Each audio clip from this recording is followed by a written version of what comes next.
باسی بابەتی باڵی تیارەکەم بۆ بکە لەگەڵ کەلوپەلی کۆنە کڕینەوە کڕیتانەوە. بەڵێ سەرەتاوە خێر بێن.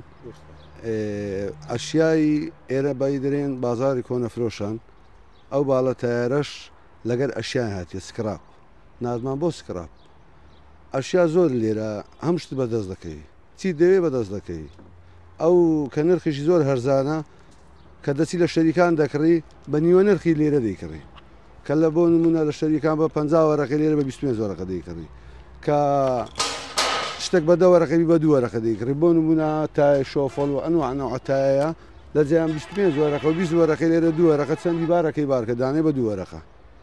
باشە وەستاجان ئەو کەلوپەلانە تا چەند گرنتی کارکردنی هەیە؟